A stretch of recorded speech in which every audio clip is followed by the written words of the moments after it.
Hi friends, welcome to విజయనా cooking and blogs. మీరంతా కూడా బాగుండాలని మనస్ఫూర్తిగా కోరుకుంటున్నాను ఫ్రెండ్స్. మనకి పాడ్యమి వచ్చింది కదండి. పాడ్యమి రోజునైతే మనం దీపాలు అనేది వెలిగించాలి. తులసికోటలో కానీ గుళ్ళో కానీ దీపాలు అనేది వెలిగిస్తాం కార్తీక మాసంలో. ఈ పాడ్యమి రోజునైతే తెల్లవారుజాము 4 గంటలకు అయితే లేచాం ఫ్రెండ్స్. లేచి ఇల్లంతా శుభ్రం చేసుకుని ఇంకా తులసికోట దగ్గర ఇంట్లోనే ఈరోజు పాడ్యమి దీపం పెట్టాలని చెప్పి నేను మా వారి కలిసి పూజ చేసుకుందామని నిర్ణయించుకుని ఇంకా పాడ్యమి దీపానికి అయితే ప్రిపేర్ అయిపోయాము.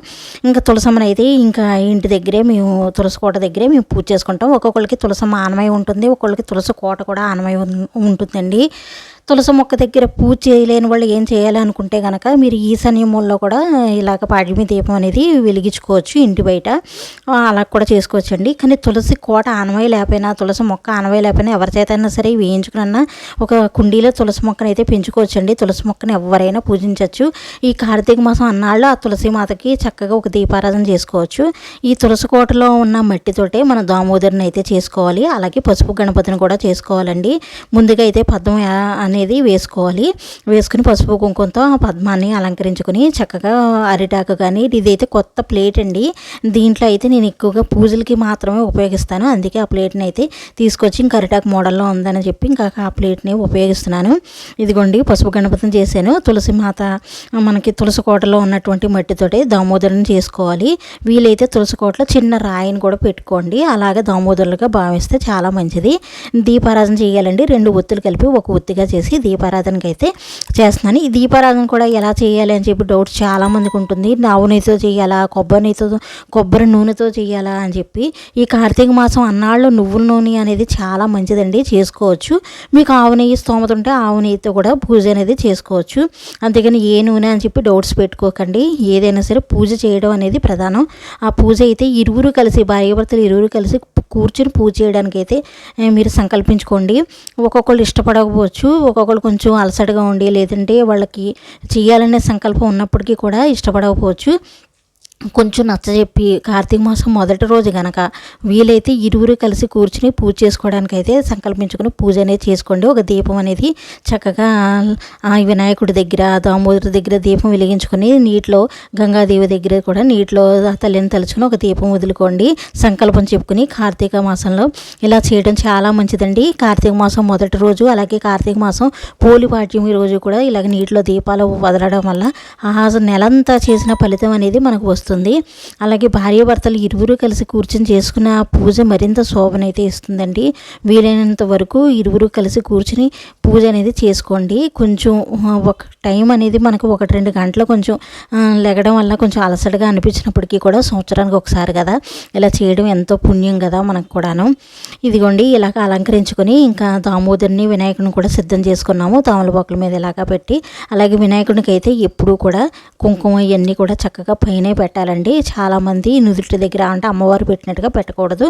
అలాగే మనకు వస్త్రం కింద ఈ దూదితో అంటే కనుక మీరు దూదితో వస్త్రం చేసుకుని కూడా సమర్పించుకోవచ్చు. ఎప్పుడైనా సరే ఏ పూజ చేసినా ముందుగా వినాయకుడిని మనం సంకల్పించుకుని వినాయకుడిని పూజ చేసుకుంటాం, వినాయకుడిని ఆహ్వానం పరుస్తాం. ఇలాగ ప్రతిదీ కూడా షోడశోపచార విధంగా అంటే 16 ఉపచారాలు చేసి మీరు పూజ చేసుకుంటే చాలా మంచిది. రాని వాళ్ళైతే కనీసం పంచోపచార విధంగా అన్న పూజ అనేది చేసుకోండి. ముందుగా అయితే నేను వినాయకుడికి కూడా ఇలాగ దీపారాధన అయితే చేస్తున్నాను. అలాగే దామోదరుని కూడా దీపారాధన చేశానండి. అలాగే తులసమ్మ దగ్గర కూడా ఇప్పుడు దీపారాధన చేయడం అలవాటు, ఉదయం సాయంత్రం. ఇదిగోండి తులసిమాతకు కూడా దీపారాధన అనేది చేస్తున్నాము. ఇలా చేసుకుని కనుక పూజ చేసుకుంటే చాలా మంచిదండి. ఈ కార్తీక మాసం అన్నాళ్ళు మీరు ఉదయం లేవలేకపోయినప్పటికీ కూడా కనీసం లేచిన తర్వాత అయినా దీపారాధన చేసుకోండి. 6 లోపల లేదా సాయంత్రం అయినా సరే చక్కగా పూజ అనేది చేసుకోవడానికి ప్రయత్నం చేయండి. చిన్నపిల్లలు ఉన్నవాళ్ళు, బాగా చిన్నపిల్లలు ఉన్నవాళ్ళు కుదరదు కదా, అలాంటి వాళ్ళు కనీసం సాయంత్రం వేళలో అన్న ఇలాగ తులసిమాత దగ్గర సంధ్యాదీపం పెట్టి పూజ చేసుకోండి. అది మనకి శుభం కలుగుద్ది. ఎందుకంటే మనకి ముత్తైదుగా ఉన్న ప్రతి ఒక్కళ్ళు కూడా ఇలా తులసిమాత దగ్గర ఇలాగ చక్కగా మన దీపారాధన చేయడం వల్ల మనకి సౌభాగ్యం అనేది కలుగుతుందండి. ముందుగా ఆచమనం తీసుకుంటున్నాము.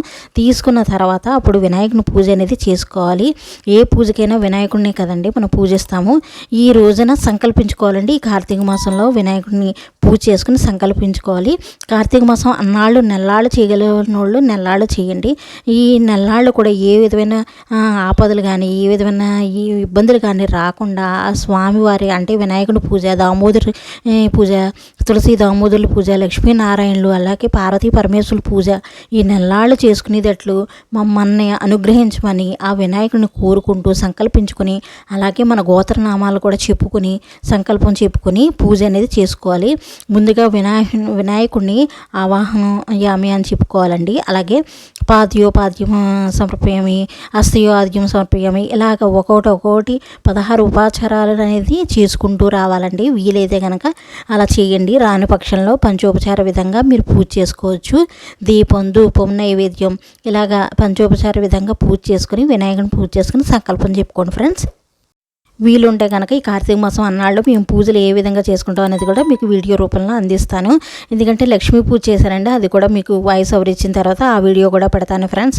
ఈ రోజునైతే ఇంకా పాడ్యమి రోజునే ఇంకా ఈ వీడియోకి వాయిస్ ఓవర్ ఇచ్చి ఇంకా దీపం ఎలా పెడతాం మేము అనేది కూడా మీకు చూపించాలనే విధంగా నేను ఈ వీడియోకి అయితే వాయిస్ ఓవర్ ఇవ్వడం జరుగుతుంది. ఇలా వినాయక పూజ అన్నీ చేసుకున్న తర్వాత వినాయకునికి చక్కగా మనస్ఫూర్తిగా నమస్కారం అనేది చేసుకోండి. మీరు నైవేద్యంగా ఏవైనా పెట్టచ్చండి. ఒక్కొక్కరు సలివిడి వడపప్పు పెడతారు. నేనైతే వడపప్పు బెల్లం నైవేద్యంగా స్వామివారికి సమర్పించుదామని పక్కన పెట్టుకున్నాను. ఎందుకంటే సలివిడి వడపప్పు ఇవి కూడా మంచిదేనండి. ప్రతిరోజు మీరు ఏదో ఒక నైవేద్యం చేయాలని ఏముండదు. కనీసం బెల్లం ముక్క ఉన్నా సరే స్వామివారి పూజ అది చేసుకున్నప్పుడు చక్కగా బెల్లం ముక్క అది నైవేద్యంగా పెట్టచ్చు. ఎందుకంటే ఈ నెల్లాళ్ళు కూడా తులసి దామోదరులు పూజ చేస్తారు. అలాగే వినాయకుడిని దామోదరిని పూజించుకుని అప్పుడు తులసిమాతను పూజ చేసేవాళ్ళు కూడా ఉంటారండి. దీపం అది పెట్టుకుని మీ ఓపికను బట్టి మీరు పూజ అనేది చేసుకోవచ్చు. ఇదిగోండి నైవేద్యంగా అయితే నేను వడపప్పు చేశాను కదా, ఆ వడపప్పుని బెల్లం ముక్కని ఇరువురికి చూపిస్తున్నాను. అలాగే మనం దామోదరుని కూడా పూజించుకోవాలండి. ఈ దామోదరుని కూడా సేమ్ అలాగే వినాయకుడిని ఎలా పూజించామో అలాగే పంచోపచార పూజ కానీ లేదా షోడచోపచార విధంగా కానీ దామోదరుని కూడా పూజించుకొని మీకు వీలైతే మీకు వచ్చినట్లయితే దామోదర అష్టకం చదువుకోవచ్చు. అలాగే వినాయకుని అష్టోత్తరం అది చదువుకోవచ్చు.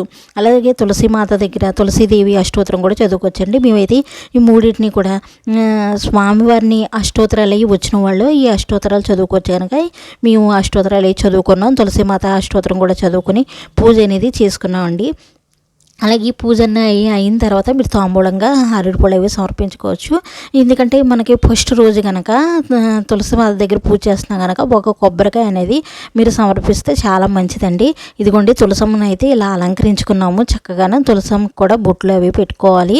పసుపు కుంకుమ వీటితో బొట్లు అవి పెట్టి చక్కగా తులసి కోట దగ్గర ముగ్గు వేసేలా పూజ చేసుకుంటే ఎంతో తృప్తి అని అనిపిస్తుంది కదా. ఇదిగోండి నీటిలో అయితే మనం దీపం వదలడానికి అలాగే వినాయకునికి దామోదరుడికి అలాగే గంగాదేవికి నీటిలో దీపం వదులుతాం కదా, అందుకని చెప్పి వాటిలో నీటికి సంబంధించి మనం ఎప్పుడూ కూడా పసుపు కుంకుమ పువ్వులు ఇవన్నీ కూడా వేసుకోవాలండి. ఆవిడని గంగామాతగా మనం అనుకోవాలి, మనసులో అనుకోవాలి. గంగామాతగా అనుకుని ఆ గంగాదేవి ఉన్నట్లుగా మనం భావించి నీటిలో దీపం పెట్టుకొని వెలిగించి ఆ తల్లిని స్మరించుకోవాలి.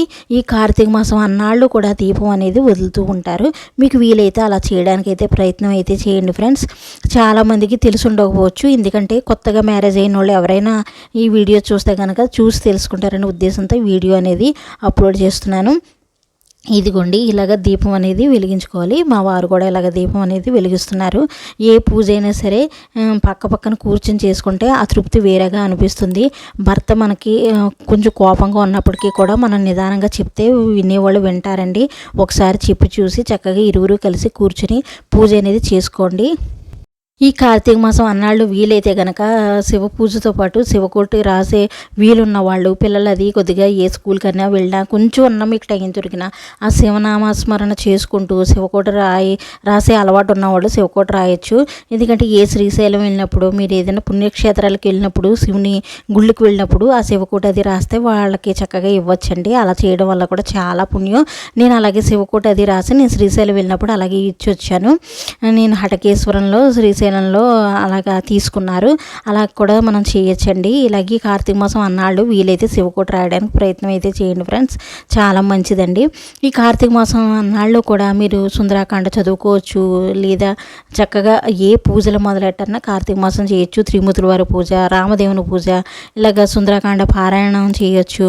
ఇలాగ కొన్ని పూజలు మీరు కార్తీక మాసంలో చేయొచ్చండి. నోవులు ఉన్న వాళ్ళు అయితే నోవులు ఉంటాయి కదా, ఆ నోవులకు సంబంధించిన పూజ కూడా ఉంటుంది. ఆ పూజ కూడా మాకు ఉందండి, నోవులు అవి ఉన్నాయి, అవి కూడా మీకు వీడియో రూపంలో అందిస్తాను. ఇదిగోండి ఇలాగ దీపారాధన అనేది చేసుకోవాలి. గంగామాతను తలుచుకొని ఇలాగ నీటిలో దీపం వదులుకోవాలి.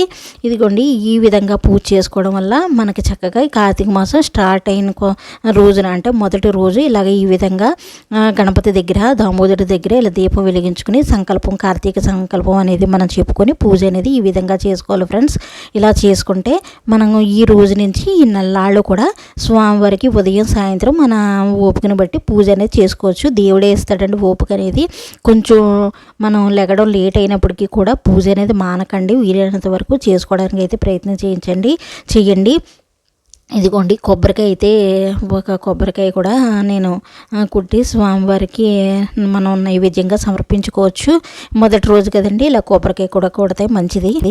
ఈ కార్తీక మాసంలో ఎక్కువగా దానం చేసిన, ధర్మం ఏది చేసినా సరే చాలా విశేషమైన మనకి పుణ్యఫలం అనేది లభిస్తుంది. వీరైతే కనుక ఈ కార్తీక మాసంలో ప్రతి ఒక్కళ్ళకి మీ దగ్గర ఏదైనా బట్టలు ఉన్నా, లేదంటే మీకు స్తోమత ఉన్న వాళ్ళైతే మంచి లేని వాళ్ళకి ఒక జత బట్టలైనా పెట్టడం కానీ, లేదా ఎవరికైనా సరే రైస్ రూపంలో ఇవ్వడం కానీ, లేదా మీరు వండిన వంట ఏదన్నా చక్కగా శాకాహారం వండి ఇతరులకు పంచిపెట్టినా చాలా పుణ్యం అండి. వీలైతే అలా చేయండి. అది మనని, మన బిడ్డల్ని, మన జీవితాన్ని అయితే తృప్తిపరుస్తుంది. ఇంకా పూజ అంతా కంప్లీట్ అయిన తర్వాత లాస్ట్లో హారతి అనేది ఇచ్చుకోవాలండి. అలాగే వినాయకుడికి, దామోదరుడికి, అలాగే తులసిమాతకి హారతి చూపించి చక్కగా మనం మనస్ఫూర్తిగా స్వామివారిని, అలాగే అమ్మవారిని, దామోదరుని తలుచుకొని మనస్ఫూర్తిగా మనం దేవునికి నమస్కరించుకోవాలి. ఈ కార్తీక మాసం అన్నాళ్ళు కూడా స్వామివారికి, అమ్మవారికి, ఇలాగా శివునికి పూజ చేసుకోవాలని చక్కగా మనస్ఫూర్తిగా దండం అయితే పెట్టుకోండి.